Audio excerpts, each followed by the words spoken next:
जिंदगी की सुनी अनसुनी कहानी में आपका स्वागत है। आज की कहानी का शीर्षक है बुरे फंसे बाराती बनकर। मेरे मित्र दिनेश के किसी रिश्तेदार के घर शादी थी। उसने मुझे भी साथ चलने को कहा। मैंने भी कभी गांव की शादी नहीं देखी थी। मैं फौरन तैयार हो गया, यह सोचकर कि नया अनुभव ही रहेगा। मित्र के दूर के रिश्ते के फुफेरे भाई की शादी थी। मैं और दिनेश जिस दिन लगन आ रही थी उस दिन दिनेश की बुआ के घर कुरावली पहुंच गए, जो कि मैनपुरी जिले में है। हमारी आवभगत दिनेश की बुआ और उनके परिवार वालों ने खूब अच्छी की। हम दोनों जल्दी से जलपान आदि से निर्वित होकर गांव घूमने के लिए निकल पड़े। गांव के खेत तथा दिनेश की बुआ के बागों में लगी आम की फसल देखकर मन खुश हो गया। शाम 7 बजे के करीब हम लोग वापस घर लौटे। घर पर उस समय दावत चल रही थी। गांव में लड़के की शादी में जिस दिन लगन आती है उस दिन व्यवहारी और रिश्तेदारों की दावत कर दी जाती है। गांव में शहरों की तरह बहू के आने के बाद रिसेप्शन नहीं होता है, ऐसा मुझे दिनेश ने बताया। दिनेश के फूफा जी हम दोनों को भी भोजन के लिए आमंत्रित कर गए। हम दोनों भी दावत में बैठ गए। गांव में रिवाज है कि जमीन पर बैठाकर ही लंबी दरी बिछाकर पत्तल दोना में भोजन परोसा और अनुग्रह करके खिलाया जाता है। हम लोगों ने भी सबके साथ खूब शक्कर पूड़ी, कचौरी, रायता, कद्दू की सब्जी, बूंदी के लड्डू और रसगुल्ले उड़ाए। इतने में ही शोर हुआ कि लड़की वाले आ गए। दिनेश के फूफा जी तथा उनके भाई आदि बाहर की ओर चल दिए लड़की वालों के स्वागत के लिए। हम लोग भी बाहर पहुंच गए। बाहर आकर देखा एक ट्रैक्टर में करीब 10-12 आदमी सवार थे और सबके हाथों में बंदूकें थीं। जैसे ही ट्रैक्टर लड़के वालों के दरवाजे पर रुका, देखते ही देखते उसमें से लड़की के पिता, उनके तीनों भाई और अन्य लोग भी कूदकर नीचे उतरे। उनमें अधिकतर आदमियों की मूछें बड़ी बड़ी और डरावनी थी। सभी के हाथों में बंदूक या लाठी थी। लड़के के पिता ने सबको आदर्श से बैठक में बिराजा और जलपान आदि कराया।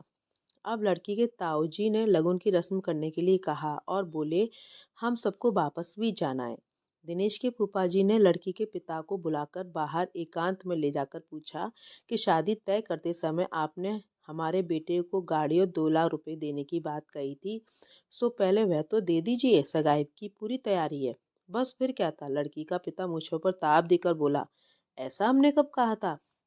लड़की के ताऊजी भी आ गए। झूठ बोल रहे हो, इन सब बातों का तो जिक्र भी नहीं हुआ। आपने तो बिना कुछ लिए ही शादी की बात की थी। लड़के के पिता ने कहा, पर यह आप क्या कह रहे हैं।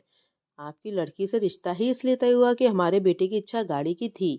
धीरे धीरे उन लोगों का विवाद जोर पकड़ता गया और गांव के 2-4 बुजुर्ग भी वहां पहुंच गए। उन्होंने लड़के के पिता से पूछा और कौन कौन मौजूद था। लड़के के पिता ने कहा, हम दोनों के बीच ही लेन देन की बात हुई थी, तीसरा कोई नहीं था। इतने में लड़की के ताऊजी तैश में आ गए। ए भोलू, बैठ ट्रैक्टर में और चल वापस यहाँ से। यहाँ तो सब झूठों के सरदार बस रहे हैं। इनके घर अपनी बिटिया देकर क्या हम अपनी मूछ नीचे करेंगे। यह सुनकर और उनका शार पाकर सब लड़की वाले उठकर ट्रैक्टर की ओर चल दिए। लड़के वालों के घर में अभी तक कोई खबर नहीं पहुंची थी। वहां पर आंगन में एक के बाद एक दावत की पंगतें चल रही थीं। साथ ही एक तरफ खूब जोर से लाउड स्पीकर और फिल्मी गाने चल रहे थे। दूसरी ओर घर की औरतें ढोलक की थाप पर पैरों में घुंघरू बांधकर नाच गा रही थीं। कमरे में दूल्हा भी सज रहा था चौक पर बैठने के लिए और उसकी भाभियां उसके साथ चौहलबाजी कर रही थीं। बाहर क्या नाटक चल रहा था इसका किसी को भान भी ना था। जैसे ही लड़की वाले ट्रैक्टर में बैठने लगे, गांव के एक बुजुर्ग जो बीच बचाव करने आए थे, उन्होंने लड़की के ताऊ और पिता के हाथ पकड़ अपनी ओर खींचा और बोले, अरे भाई इतने नाराज क्यों होते हो, अभी तो शुरुआत है। आओ भाई सब गिले शिकवे दूर कर गले मिल लो। उधर दूसरी ओर 2-3 बुजुर्ग लड़के के पिता को समझा रहे थे, जो भी हुआ उसे भूल जाओ, क्यों जग हंसाई करा रहे हो। यदि लड़की वाले लौट गए तो तुम्हारे साथ ही पूरे गांव की कितनी बदनामी होगी। ये सोचा है तुमने। आगे कोई भी अपनी लड़की हमारे गांव में नहीं देगा। तुम्हारा बेटा तो कुंवारा रहेगा ही, गांव के बाकी लड़के भी कुंवारे रह जाएंगे। इसलिए जिद छोड़ो और जैसा भी हो स्वीकार करो। तुम्हारे भी घर रिश्तेदार से भरा पड़ा है। इधर कितना खर्चा भी कर चुके हो। अब समझदारी इसी में, लगन ले लो और शादी करो। लड़के के पिता ने भी इसी में भलाई समझ लड़की के पिता और ताऊ को गले लगाया और घर के आंगन में चल गए। लड़की वाले जो ट्रैक्टर पर चढ़ गए थे, वे भी कूदकर अपनी बंदूकें उठा मूछें मरोड़कर घर में घुसे। जैसे तैसे सगाई की रस्म पूरी हुई और लड़की वालों की ओर से लड़के के लिए एक नारियल और मात्र 101 रुपये स्टील की परात में 5 किलो बूंदी के लड्डू ही शगुन के रूप में दिए। लड़की वालों ने खूब छक्कर भोजन किया और वापस लौट गए। अब 3 दिन बाद बारात चली। बारात जब अलीगंज पहुंची तो लड़के के पिता ने लड़की वालों के यहाँ खबर भेजी, बारात आ गई है। उधर से लड़की के ताऊ ने कहलवाया, जब अलीगंज तक आ जाए तो गांव तक भी आ जाओ। गांव का रास्ता कच्चा था और पतली पगडंडी थी, जिस पर सिर्फ साइकिल या टू व्हीलर ही जा सकता था। बेचारे लड़के वाले रोड पर कार और बस को खड़ी कर पैदल ही गांव की ओर चले, जो कि 1-1.5 किलोमीटर था। अप्रैल का अंतिम सप्ताह, उस समय गर्म हवा और उमस के मारे सबका हाल बेहाल था। जैसे तैसे सारे बरासी सामान लादे पहुंचे, तब तक शाम हो गई थी। एक सरकारी स्कूल में बारात के ठहरने का इंतजाम था। 2 बरामदा नुमा कच्ची दीवारों के कमरे थे, जिनमें कोई खिड़की या रोशनदान भी ना था। जमीन पर ही एक और पुआल बिछा था, उस पर एक बड़ा पुराना सा फर्श बिछा था। एक कोने में घड़ा रखा था जिसमें पानी भरा था और एक लोटा रखा था। सभी बुरी थक हार कर गर्मी से परेशान थे, सो पानी पीकर गला तर किया। मैदान में एक और कुआं था जिस पर एक बाल्टी और डोर भी लटकी हुई थी। किसी से में इतनी हिम्मत नहीं थी कि पानी खींचकर नहा ले। जैसे तैसे पेपर आदि से हवा कर पसीना सुखा सब द्वाचार के लिए तैयार होने लगे। तभी लड़की वालों के यहाँ से 2 आदमी आए और बोले, साहब चाय पी लो। और फिर एक आदमी सबको एक एक कुल्हड़ चाय पकड़ाता जाता और दूसरा आदमी बड़ी सी डलिया में कुछ बीड़ी और माचिस रखे था, वह सबके पास कहता जा रहा था, जिसको बीड़ी पीनी है ले लो। गर्मी के मारे सबका बुरा हाल था। इधर चाय ठंडी और गुड़ की बनी थी, जिसे जैसे 2 घूंट चाय पीकर हम बाहर कुएं के पास आकर खड़े हो गए, इस आशा से कि वहां शायद कोई ठंडी हवा मिले। इधर गर्मियों थकान के साथ ही पेट में भूख के मैं भी नाक में दम कर रखा था। बार बार यही सोचते कि कहाँ आप फंसे। बेचारा दिनेश भी शर्मिंदगी से बार बार प्लीज सॉरी कहे जा रहा था। उस बेचारे को भी क्या गलती थी जो मैं उसे दोष देता। अब तक सभी बाराती तैयार होकर ठंडी हवा की आश में बाहर ही खड़े हो गए। सब लोग अब भूख से परेशान थे, इंतजार कर रहे थे कि लड़की वालों की तरफ से कोई आएगा, परंतु नहीं। करीब 2 घंटे बाद लड़की के 2 चचेरे भाई आए और बोले, साहब बारात ले चलो। पर कहीं भी रोशनी या बाजे नहीं थे, बस 2 लालटेनें थीं। एक बारात के कमरे में जला दी और दूसरी लालटेन लड़की के भाई ने पकड़ी हुई थी। अब आगे आगे लालटेन वाला और उसके पीछे पीछे पूरी बारात चल रही थी। करीब 5-6 फलांग चलकर लालटेन की रोशनी और ढोलक की आवाज़ सुनाई देने लगी। तब जान में जान आई कि चलो आ ही पहुंचे।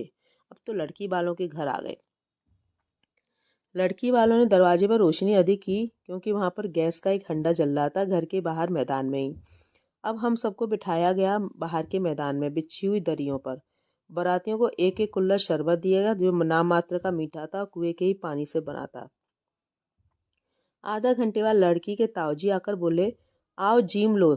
हम सब बाराती उठ खड़े हुए।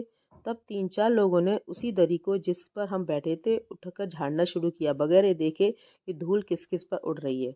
उसी दरी को मोड़कर लंबाई में बिछा दिया गया और बारातियों को उस पर बैठने का संकेत किया। हम सब भूख प्यास से बेहाल थे, जैसे तैसे सिमट सिमटाकर बैठ ही गए। कुछ बाराती तो बेचारे जमीन पर ही बैठे, क्योंकि आगे और बिछावन था ही नहीं।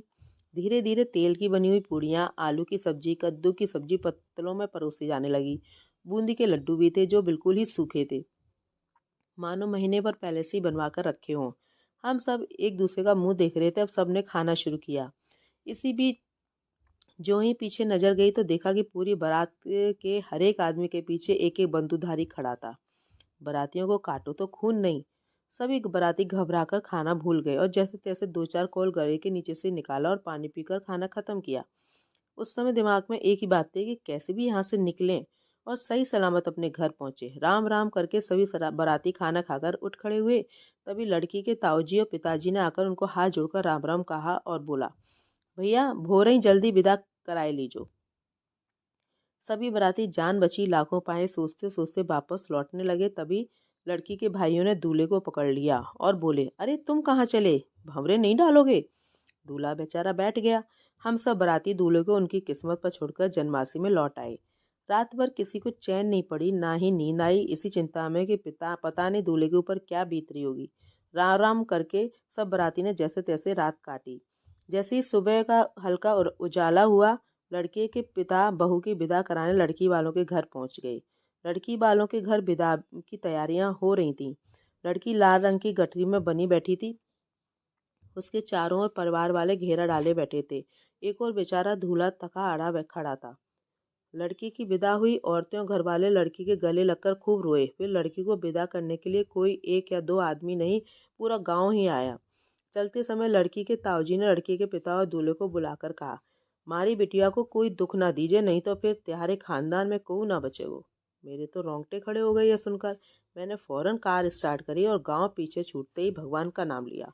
तभी मेरे मुंह से निकला, अब खाई सो खाई, अब खाई तो राम दुहाई।